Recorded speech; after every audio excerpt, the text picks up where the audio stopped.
Hey everyone, welcome back. So today is Monday. Markets are closed. Bitcoin's not closed. Ethereum's not closed. So we'll take a look at Bitcoin, Ethereum, see how they're doing on the charts today, how they fared for today. We'll also look at some stories on, we may have a bounce coming up in Bitcoin here. We'll take a look at what that means. We also have a story from Bitmain. They put out a new miner. We'll take a look at that. And then we'll also take a look at a story from Walmart, which is getting into the Metaverse. So cheaper prices for everybody in the Metaverse. So let's get into it really quick here. We'll take a look at the charts and things, but as always, not financial advice, for entertainment only. Do your own research, guys. Don't fall for scams. Spam posts get reported and deleted. All right, so here we go. Bitcoin right now is trading at 42,320. It obviously came down a little bit in the last 24 hours. We've obviously crossed into the next day on the chart. We are up on the chart so far, but we were obviously down for the day yesterday, basically. But we did have basically 3 days of green candles, just barely here. So we've been trading sideways here for the last, 5 days, 6 days that we're trading sideways here a little bit between the 44,300 mark and right around the 41,500 or so mark. So we've been trading sideways on this. We'll have to see how this all plays out. But there isn't any huge news going on or anything like that. There's nothing that's catapulting it up or down in one way or another. And we can see here that we're still obviously below the 20-day moving average. We've crossed on the 200-day moving average and the 50-day moving average. So that's crossed. We'll also take a look at the chart here and some of the other news that we have on Bitcoin. But right now, we'll just have to see how this plays out. Obviously, the markets were closed today, so there wasn't any trading going on as far as institutional trading and things like that. So we'll keep an eye on this, see how this plays out. Let's take a look at Ethereum really quick. Ethereum also was down on the day yesterday. It's now up to start the new day. We've obviously had 3 good days here going up, and we are still trading kind of sideways here as well in Ethereum. So we'll have to see how this plays out. We did have some news from on Dogecoin over the weekend or early last week that has obviously pumped the price back up to almost 21 cents and then came back down. And this was from Elon Musk, obviously saying that there's going to be some merch that's going to be accepting Doge from, I think it was from Tesla that he said, or SpaceX. One of the two is going to be accepting Dogecoin for merchandise on the store coming up here. So that's why that was pumping. We've obviously had a little pullback here. I wouldn't be surprised if we pump back up higher. We are right now testing the 20-day moving average, which is kind of good to see. So hopefully we'll get a little more of a headwind going forward as more adoption happens, obviously, in Dogecoin. Let's take a look at some of the charts here on Bitcoin. So total hash rate has increased. It has been increasing. Here's a 7-day average on the last 180 days. We see that we are now at 187 million terahashes. This is obviously a bad sign for the miners, unless they're getting miners installed. They can combat this a little bit, but it also means that they are going to be making less. So if we look at miner revenue per USD should be going down, and it has been going down. It went up a little bit here to 47.4 million per day on the revenue for the miners. So let's take a look at some technical indicator, which points to a Bitcoin price bounce possibly. So here's a story. Technical indicator points to a Bitcoin price bounce. The impending bearish moving average crossover on the weekly chart has proven to be a contrary indicator in the past. So let's take a look at the chart here. So we've obviously had an interim bounce here. So we've got the, this is the 10-week moving average, and this is the 50-day moving average. So anytime these two cross, we see sometimes a bounce happening after it. So we had an interim bounce here after bear cross in mid-June of 2018. We then also had an interim bounce after bear cross in early January 20th. And obviously we had a major bottom after bear cross in the second half of March 2020. And then we've obviously had a nice rally up here. So we've had another bounce here, looks like close to when they got close. And then are we having another impending bear cross here and a possible bounce coming up? So here's what they're talking about. The lesser track technical analysis indicator is signaling good times ahead for Bitcoin. The cryptocurrency's 10-week simple moving average is about to dip below the 50-week simple moving average, confirming a so-called bearish crossover. Historically, the negative signal has proven to be a contrary indicator, making the interim price bottoms and the end of bear markets, as feature image shows above. So we looked at the chart there. The previous bearish cross, dated mid-March 2020, occurred after Bitcoin's coronavirus obviously induced crash to 4,000. Bitcoin picked up in the subsequent months, setting record highs above 28,000 by December. Similarly, Bitcoin bottomed out and rebounded at least 25% following the confirmation of a negative crossover in early January 2020 and mid-June 2018. Moving averages are based on backward-looking data, thus on weekly and monthly charts, bearish and bullish crossovers can be taken to represent oversold or overbought conditions and the potential for price bounce and bull market corrections. That said, technical studies are unreliable and standalone indicators, and seasoned traders prefer to read charts-based signals with money flow and fundamentals, which are currently signaling a low probability of a significant price bounce. So something to be mindful of as well. And then obviously Bitcoin suffered a deeper drop below the confirmation of the first bear cross between 10 and 50 weeks MAs seen in September 2014. So something to keep an eye on. We may get a bounce or we may be falling even further down. Only time will tell on that. So we've got that news. Let's take a look at the Bitcoin or Bitmain has added obviously liquid cooling technology to its latest Antminers. So Bitmain adds liquid cooling technology to its latest Bitcoin mining rigs. Miner S19 Pro Plus HYD, so Hydro, will deliver 198 terahashes per second. So this actually sounds really good, but it's actually not that great based on the amount that this sucker is going to be pulling juice. Of computing power, a 41% increase from Bitmain's previous model S19 XP, which is the 140 terahash model. So let's take a look at it here. We'll take a look at some of the pictures and things. I'll give you guys my thoughts on it as well. So Bitmain, one of the world's largest Bitcoin mining rig manufacturers, has launched the Antminer S19 Pro Plus HYD Hydra, making the company's first product to combine liquid cooling technology along with increased hash power. The mining machine will have a hash rate of 198 terahash power efficiency of 27.5 joules per terahash and will consume 5,445 watts of power, according to a tweet. So that's obviously a lot. In comparison, the previous top-of-the-line Antminer S19 XP has a hash rate of 140 terahash, power efficiency of 21.5, so obviously more efficient, and consumes about 3,010 watts.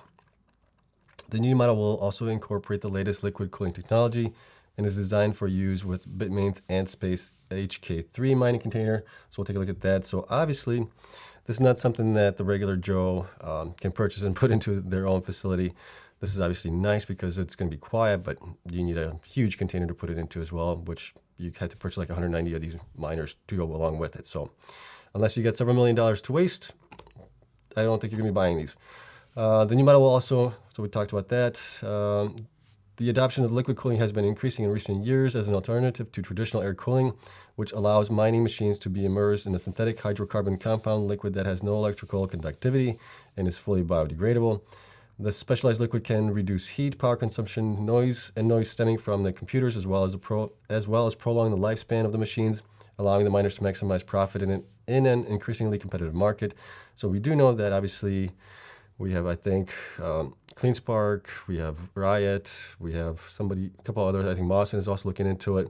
A couple other miners are also looking into it as well. So that's one way that they're hoping to increase the lifespan of the miners and also be able to increase the hash rate while keeping the machines operating longer, obviously. So very interesting technology. Bitmain's website doesn't specify the price of the XP Pro Plus HYD, but indicates that it expects to ship the new rigs between May and September of this year. So let's take a look at it here. We'll also look at some back of the napkin calculations that I did. So here is their brand new miner. And one thing that kind of stood out right away was, for me at least, when I looked at this, these little plastic tubes are the cheapest things you can buy for holding water or any kind of things like that. These things are extremely brittle, especially when it comes to heat, anything like that. They do become brittle over time. And I can just imagine these things breaking easily within a matter of a year or so and spilling fluid all over the place. So I'm not impressed by the way they obviously use the pipes here, the little tubes. I think they could have used a better, more sturdier, or at least more longer lasting type of plastic or something like that that's going to hold up a lot longer than these little plastic clear tubes here. But obviously this is their information here, so we got all the units. So obviously the big thing here is the AntSpace HK3 has a capacity of 210 units of Antminer S19 Pro Plus HYDs. With total consumption less than 1 megawatt, the miner capacity will be adjusted according to the power consumption of Antminer S19 Pro HYDs, and the minimum miner quantity will be 190 units. So these are obviously for institutional miners, not for the average home miner or small time miner. These are going to be expensive. Let's take a look at the containers here. So you can see the containers here. So you basically stack all of the miners in here, and then you connect them with the tubes in here, which those look really cheap as well, those little plastic tubes in there. So not a fan of the design here, but at least you get a picture of it, how these things look like, these cube-tainers basically. So yeah, not a fan of this. I wouldn't recommend any of the miners getting it, that's for sure. And then here's the reason why. So if we do a little back of the napkin math here, I'll zoom this in for you guys. So here's the new miner, 5,445 watts, right? 198 terahash, 27.5 joules. The latest version of the XPs are 3,010 watts, 140 terahash. You're looking at 21.5 joules. If you do immersion cooling on these, I've seen videos online on YouTube where guys are actually getting a 30% increase in the hash rate. On some of these, 25 to 30% increase. You're looking at a 182 terahash miner that's only consuming 3,913 watts. You're still at that 21.5 joules per terahash. This does not make any sense to me whatsoever, especially since you have to buy a huge container for it as well to go along with it when you can, obviously outfit it yourself like Riot is doing, some of the other guys. So to me, this is a complete waste. I'm surprised they even came out with this product based on the numbers here. So unless I have this backwards, which I don't, I think the lower the number, the better it is, obviously, efficient-wise. So just my 2 cents on this. And then finally, let's talk about Walmart. Walmart is getting into the Metaverse. And it's kind of interesting here. There's some other items in here as well.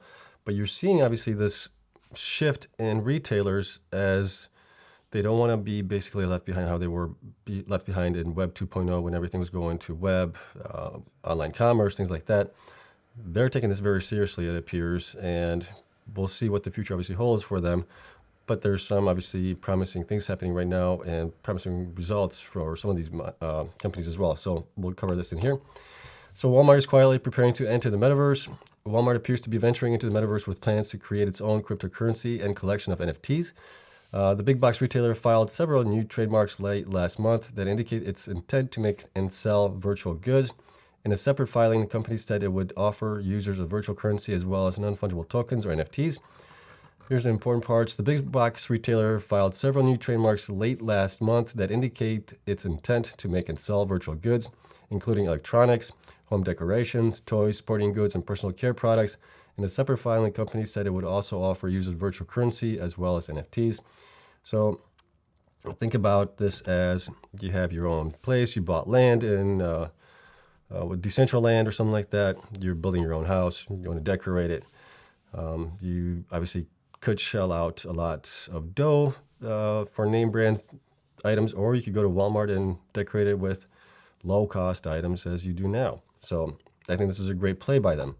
So here's the first trademark. So USPTO trademark application. It says financial services, namely providing a digital currency and digital token of value for use by members on an online community via a global computer network. So Walmart, obviously, for that. In total, 7 separate applications have been submitted. In a statement, Walmart said it's continuously exploring how emerging technologies may shape future shopping experience. Right? They don't want to be left behind. We are testing new ideas all the time, the company said. Some ideas become products or services that make it to consumers, and some we test, iterate, and learn from. So here's another trademark. Online retail store services featuring virtual merchandise, namely electronics, appliances, indoor and outdoor furniture, home decor, toys, sporting goods, outdoor recreations, health, beauty, personal care products, household, essential apparel, patio, and the list goes on and on. Basically, whatever you can buy at Walmart now, you'll be able to buy virtually. Gerber, who is a trademark attorney, said that ever since Facebook announced it was changing its company name to Meta, signaling its ambition beyond social media, businesses have been rushing to figure out how they will fit into a virtual world. Walmart is another one. Downloadable software for use in its managing portfolios of digital currency, virtual currency, cryptocurrency, digital and blockchain assets, digitalized assets, digital tokens, crypto tokens, so forth, so on. Downloadable software for electronics, wallet services, downloadable e-wallets. And as well, Nike filed a slew of trademarks applications in early November. I talked about this back then. That previewed its plans to sell virtual branded sneakers and apparel later that month. It said it was teaming up with Roblox to create an online world called Nikeland. In December, it bought the virtual sneaker company Artifact for an undisclosed amount. And all of a sudden, obviously, everyone's like, this is becoming super real, and we need to make sure our IP is protected in the space, said Gerber. Gap has also started selling NFTs of its iconic logo sweatshirts. The apparel maker said its NFTs will be priced in tiers ranging from roughly $8.30 to $415, ouch, and come with a physical hoodie. So that's actually kind of good. You get a hoodie out of it. Meantime, both Under Armour said and Adidas NFTs debuted sold out last month. They're now fetching sky-high prices on the NFT marketplace, OpenSea. Gerben said the apparel retailer Urban Outfitters, Ralph Lauren, and Abercrombie & Fitch have also filed trademarks in recent weeks detailing their intent to open some sort of virtual store.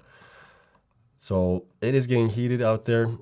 Launching NFTs allows for businesses to tokenize physical products and services to help reduce online transaction costs, it said, and for the luxury brands like Gucci and Louis Vuitton, NFTs can serve as a form of authentication for tangible and more expensive goods, as CB Insights noted.